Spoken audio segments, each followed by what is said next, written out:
Hey folks, thanks for joining me once again for yet another episode of Swill and Grog's wonderful world of beer. And yes, the world of beer is truly wonderful, even in these appalling times that are in my word, they're appalling. But the beer journey continues. And we're looking at another beer from the land of the rising sun, Japan. It's from the Nagisa Beer Co. again. It's their American wheat, which comes in at 5.5% alcohol by volume. Unfortunately though, it's in a 330ml bottle, but at least it's a brown bottle. Alright, so I'm keen to try this. Their IPA was excellent. So let's crack off the cap with the BB Barfly bottle opener and pour it out into the Spiegelau American wheat beer glass. Unfortunately, this glass is far too big for this bottle, but let's give it a really aggressive pour. At least we can get it half full. Okay, plonk this bottle down.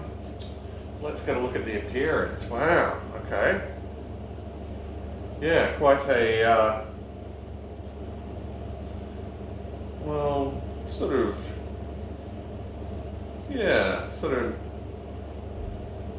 let's see, cloudy, golden colour. Yeah, cloudy golden colour, like a German wheat beer, like really. Yeah, somewhat effervescent. Yeah, about a finger of bright white frothy looking head. Disappointing amount of head, but anyway, we tried to pour it aggressively as possible. So let's move on to the aroma. Okay, just a bit of sort of white bread, really. This is a really light sort of grainy aroma. I'm not really getting any banana or clove or anything like that. Yeah. Anyway, that's all I'm really getting. Really getting much else from it there. But let's see what it tastes like, because that is the most important part of the review after all. So cheers to you all, folks. Let's dive into this one.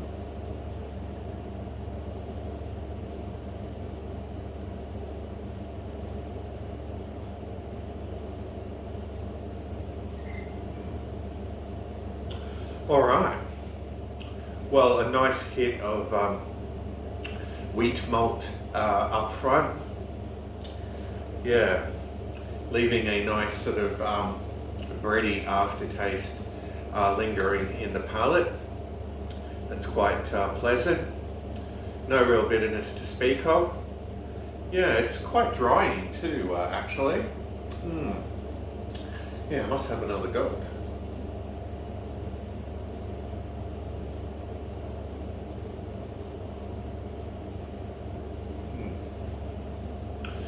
For a second there was almost like the slightest sort of hint of like honey. Yeah, interestingly enough. There's a bit of a citrus note there as well. Yeah, in the background. Like the slightest bit of sort of orange zest.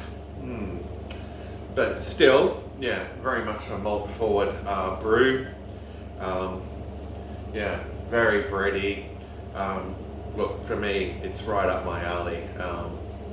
Yeah, it's very drinkable and, definitely one that you could session at 5.5% ABV. I imagine it would be remarkable on tap or on draft, as they say overseas.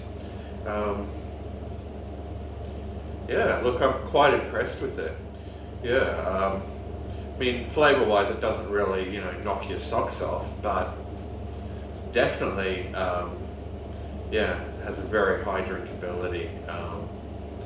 Yeah, just has that nice sort of, bready sort of quality to it. And, I mean, on a day such as today, where it's been quite hot, it really does I hit the spot. Yeah.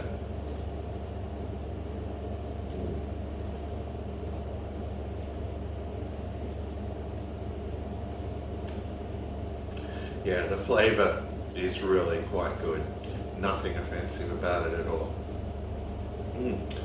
Alright, so yeah, the price point of course is probably way too high for what it is. But yeah, like I said, at least I got 20% off and free postage, so that's not too bad. Yeah, but again, it is Australia where we pay way too much for beer. Again, I could go on a rant about that, but I won't. Anyway, all in all, I'm quite impressed with this. It's disappointing that I've only got 4 bottles. Yeah, I mean, I could yeah, have a nice time polishing off a case of this actually. Yeah. Anyway, time for me to have one final goal, I think. Give it a score out of 10.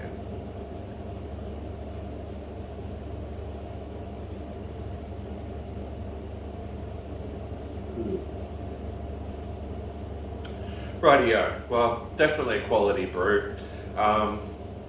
Yeah, I'd be more than happy to give it a 9 out of 10. So there you go, folks, a very good score, and certainly a beer that I would recommend to you all.